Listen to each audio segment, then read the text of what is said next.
गुरु प्यारी साध संगत जी, आप सभी को दासी का हाथ जोड़कर प्यार भरा धन निरंकार जी। आशा करती हूँ आप सभी बहुत अच्छे होंगे और सतगुरु माता जी से यही अरदास है कि आप सभी हमेशा खुश रहें, मुस्कुराते रहें। आज फिर से मैं आप सभी के लिए एक नई साखी लेकर आई हूँ। तो चलिए आज की साखी सुनते हैं। साध संगत जी, शाम होने वाली थी और सरला जी शाम को होने वाली पूजा की तैयारियां कर रही थी कि तभी ऊपर किराए पर रहने वाली अंकुश की माँ ने सरला जी को आवाज़ लगाई कि माता जी, रावण दहन का समय हो गया है, आप ऊपर आ जाइए। सरला जी ने अंकुश की माँ से कहा कि आई बेटा। ये कहकर सरला जी धीरे धीरे सीढ़ियाँ चढ़ती हुई छत पर पहुँच गई। रावण दहन का कार्यक्रम शुरू हो चुका था और थोड़ी देर के बाद आतिशबाजी शुरू हो गई और रावण को जला देने से पटाखों के शोर से पूरा इलाका गूंज उठा। करीब आधे घंटे चले इस कार्यक्रम को देखकर सरला जी नीचे आ गई। पूजा करने के बाद वो कैलेंडर को लेकर बैठ गई। कैलेंडर में देखने लगी कि दिवाली कितनी तारीख को है, उस दिन कौन सा वार है। ऐसे ही मन में उठे और सवालों का जब उन्हें जवाब मिल गया तो सरला जी ने कैलेंडर को रखकर अपने बाकी के बचे हुए काम पूरे किए। अगले दिन सुबह उठकर सारे काम रोज से थोड़ा जल्दी निपटाकर सरला जी दरवाजे के पास आकर बैठ गई। अब अपने मोहल्ले से गुजरने वाले हर एक व्यक्ति को सरला जी देख तो रही थी, पर उनकी आंखें किसी और की ही राह देख रही थी। काफ़ी देर के बाद मोहल्ले में डाकिये को आता देख सरला जी ने उसे तुरंत आवाज़ लगाई। डाकिये ने सरला जी को देखकर सर हिलाकर डाक नहीं होने का एहसास उन्हें करा दिया और सरला जी चुपचाप अपने घर में चली गई। अब इसी तरह की दिनचर्या रोज होने लगी। डाकिया आने तक सरला जी डाकिये की राह देखती और डाकिये के मना करने पर अपने घर के अंदर चली जाती थी। अंकुश की माँ भी 3-4 दिन ये सब देखती रही, पर एक दिन उससे रहा नहीं गया और वो सरला जी के पास जाकर बोली कि माता जी, आप रोज डाकिये की राह क्यों देखते हो? ऐसा किसकी चिट्ठी आने वाली है? सरला जी कहने लगी कि चिट्ठी नहीं, मेरे बेटे राजू की तार की राह मैं देख रही हूँ। इस पर अंकुश की माँ ने हैरानी से पूछा कि आपको क्या पता माँ जी कि तार आने वाला है? सरला जी बोली, अरे बेटी, तुम्हें नहीं पता है, यही समय होता है मेरे बेटे के तार के आने का। दशहरे के 2-3 दिन के बाद उसका तार आ जाता है और दिवाली से पहले वो खुद यहाँ आ जाता है। पहले हर साल आता था मुझसे मिलने, पर जब से उसकी नई जगह नौकरी लगी है वो काम में ऐसा फंसा हुआ है कि 6 सालों से मेरे पास नहीं आ पाया। अंकुश की माँ इस पर बोली कि मुझे कैसे पता होगा माँ जी, इस घर में रहते हुए मुझे तो केवल 4 साल ही हुए हैं और वैसे भी परदेश में रहने वाले धीरे धीरे हम देसी लोगों को भी भूलने लगते हैं। देखते हैं कि क्या होता है। इस बार सरला जी ने बड़े गर्व से जवाब दिया कि भूलते होंगे, पर मेरा बेटा राजू और मेरी बहू रजनी ऐसे नहीं हैं। वो परदेश में रहकर भी अपने संस्कारों को कभी नहीं भूले। अरे वो तो राजू के पिता ऐसे अचानक से दुनिया छोड़कर चले गए और परिवार की जिम्मेदारी राजू पर आ गई, नहीं तो वो हमेशा परदेश जाने के लिए मना ही करता था। अंकुश की माँ ने उलाहना देते हुए सरला जी से कहा, तो आपका बेटा आपको इस बुढ़ापे में अकेला छोड़कर क्यों गया? आपको साथ ले जाता। आवाज़ में थोड़ा वजन देकर सरला जी ने कहा कि वो तो मेरे खूब पीछे पड़ा रहा, लेकिन मैंने ही जिद पकड़ी थी नहीं जाने की।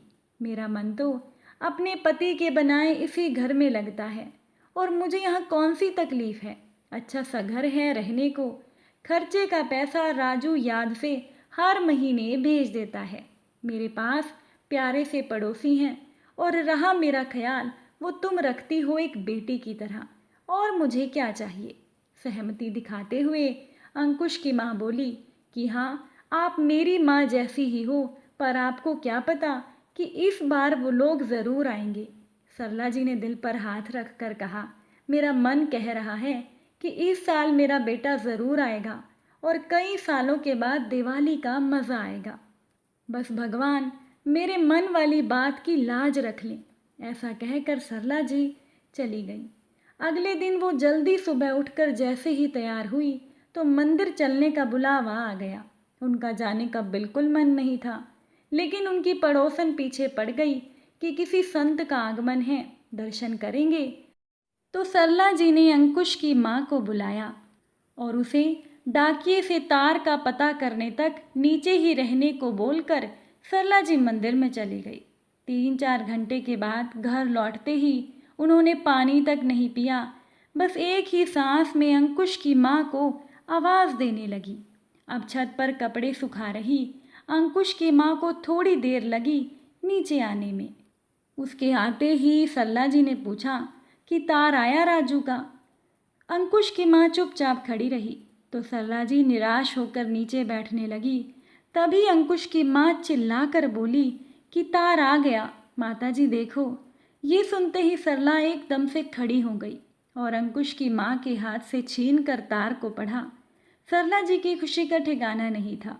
वो तार को लिए काफ़ी देर तक दौड़ती रही। उसके बाद तैयारियों में लग गई। उनके पास 5 दिनों का समय था।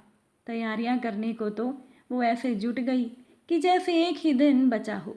घर की साफ सफाई रंग रोगन करवा कर उन्होंने अपने घर को नया जैसा बनवा दिया, और वो भी केवल 4 दिनों में। 5वां दिन इंतज़ार करने के लिए सरला जी को बहुत लंबा लगा। ये सोच उन्होंने साज सज्जा वाले को दिवाली पर होने वाली सजावट का काम दिखाने और समझाने को बुला लिया। वो पूरे जोश से उसे सजावट का निर्देश देने लगी, जिसे सुनकर पड़ोस की महिलाएं बाहर आ गई और कहने लगी कि सरला जी, ना तो ये आपकी बहू की पहली दिवाली है और ना ही आपके पोते की, फिर ऐसी सजावट क्यों? सरला जी ने कहा, मैं मेरे परिवार से 6 सालों के बाद मिल रही हूँ और मेरा पोता 4 साल का हो गया है। इसीलिए मैं चाहती हूँ कि ये दिवाली मैं सबके लिए बेमिसाल बना दूँ। देख लेना तुम सब, मेरी ये दिवाली बहुत यादगार होगी। ये सुन सभी महिलाएं खुश होकर सरला जी से बात करने बैठ गई। बातों ही बातों में ऑटो रिक्शा की आवाज़ जैसे ही उन लोगों के कानों में पड़ी, वो सब रास्ते पर नज़रें गड़ाकर खड़े हो गए। उस रिक्शे में से राजू, रजनी और उनका छोटा सा बच्चा गोलू उन्हें बाहर निकलते हुए देख पूरे मोहल्ले में खुशी की लहर दौड़ गई। राजू और रजनी सभी बड़ों के पैर छूते हुए सरला जी के पास पहुँचे तो सरला जी ने उन्हें गले से लगा लिया। खुशी के मारे सरला जी के आंसू छलक पड़े। आंसू को पोंछ कर सरला जी ने दूर खड़े अपने पोते को आवाज़ लगाई कि गोलू, मेरे पास आ जा। गोलू इन सभी दृश्यों को बड़ी हैरानी से देख रहा था। सरला जी ने इस बार उसे हाथ से पास आने का इशारा किया तो वो धीमी सी चाल चलकर अपनी दादी के पास आकर खड़ा हो गया। फिर सरला जी ने अपने पोते को गले से लगा लिया। घर के अंदर पहुंचकर बातों का ऐसा दौर चला कि घंटों उसमें कब बीत गए पता ही नहीं चला। गोलू कुछ देर तो वहां बैठा रहा, बाद में उठकर पूरा घर घूम कर आ गया। वापस आकर वो बोला कि सारी बातें आज ही करनी है या कुछ खाना भी है। ये सुनकर सब हंसने लगे और सभी सभा समाप्त करके खाने की तैयारी करने के लिए चले गए। 1-2 दिन वहाँ बिताने के बाद गोलू को अच्छा महसूस होने लगा।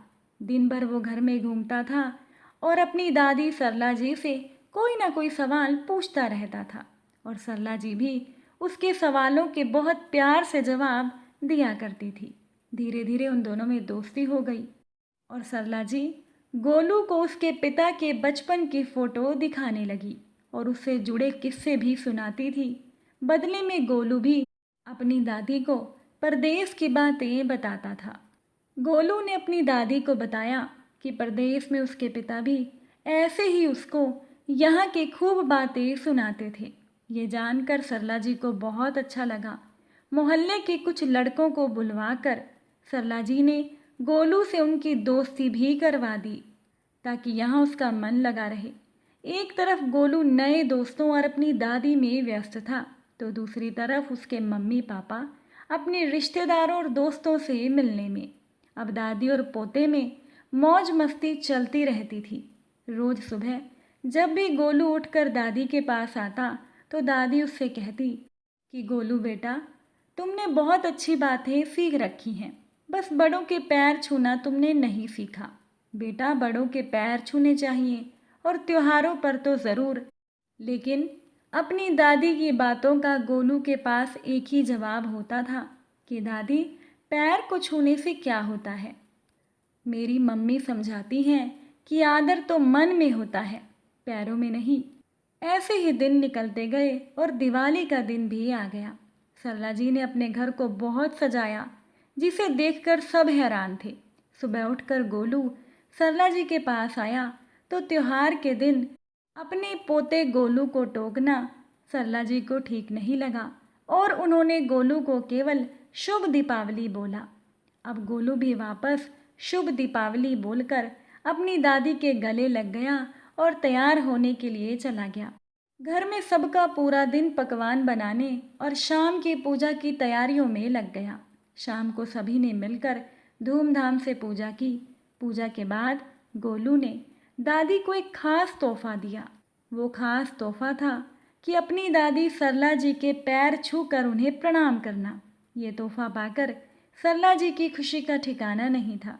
काफ़ी देर तक वो अपने पोते को तरह तरह के आशीर्वाद देती रही और गोलू ने अपनी दादी को रोक कर बोला कि बस दादी बस, हम लोग दिवाली की रोशनी देखने बाजार जा रहे हैं, हमें लौटने में देर होगी, आप समय पर सो जाना। सरला जी बोली, जाओ बेटा जाओ और देखो कितना सुंदर है अपना शहर। इतने में उनकी बहू रजनी भी आ गई और बाजार जाने से पहले बोली कि माँ जी, सुबह 5 बजे गोवर्धन पूजा का मुहूर्त है, हमें आवाज़ लगा देना अगर हमारी आँख ना खुले तो। सरला जी ने कहा कि हाँ बेटा ज़रूर, तुम तसल्ली से जाकर आओ। ये सुनकर राजू, रजनी और गोलू खुशी खुशी बाजार चले गए। उनके जाने के बाद सरला जी इतनी खुश और संतुष्ट थी कि बार बार ईश्वर को आज के दिन के लिए धन्यवाद देती रही। कुछ देर के बाद अपनी सारी खुशियों को लिए वो सोने के लिए चली गई। देर रात को उनका बेटा, बहू और पोता बाहर से लौटे, थके हुए थे तो सो गए। रजनी सुबह 5 बजे से पहले उठ गई और तैयार होकर अपनी सास सरला जी के कमरे में उनसे मिलने गई। कमरे में अंधेरा देखकर रजनी को हैरानी हुई, क्योंकि सरला जी को सुबह जल्दी उठने की आदत थी। जब रजनी ने कमरे की लाइट जलाई तो देखा कि सरला जी सो रही हैं, वो भी एक बेहतरीन मुस्कान के साथ। उसने 2 बार अपनी सास को आवाज़ लगाई, लेकिन वो नहीं उठी। जब रजनी ने उनके शरीर को छुआ तो सरला जी का शरीर एकदम ठंडा पड़ा था। ये देखकर रजनी घबरा गई और ज़ोर ज़ोर से चिल्लाने लगी। उसकी आवाज़ सुनकर राजू और गोलू दोनों आ गए। राजू दौड़कर डॉक्टर को लेने के लिए गया और गोलू चुपचाप खड़ा रहा। डॉक्टर ने आकर सारी जांच की और कहा कि सरला जी इस दुनिया से जा चुकी हैं। ये सुनकर रजनी ज़ोर ज़ोर से रोने लगी। गोलू ने जाकर दादी का हाथ पकड़ा और रोकर बोला कि दादी उठो, मैं आपके पैर छूता हूँ, उठो दादी उठो। उसका रोना सुनकर पड़ोसी और ऊपर से अंकुश के घर वाले भी आ गए। हर कोई ये देखकर हैरान था कि सरला जी का चेहरा इतना जीवंत कैसे लग रहा है। सबको ऐसा लग रहा था कि वो बस सो रही हैं, वो भी मुस्कान के साथ। पड़ोस की सभी महिलाओं के कानों में सरला जी की एक ही आवाज़ बार बार गूंज रही थी कि देख लेना तुम सब, ये दिवाली यादगार होगी। साथ संगत जी, आज की साखी आपको कैसी लगी कमेंट में ज़रूर बताइएगा। अगर अच्छी लगी हो तो वीडियो को लाइक और शेयर ज़रूर कीजिएगा। फिर मुलाकात होगी आप सभी से एक नई साखी के साथ। साथ संगत जी, प्यार से कहना, धन निरंकार जी।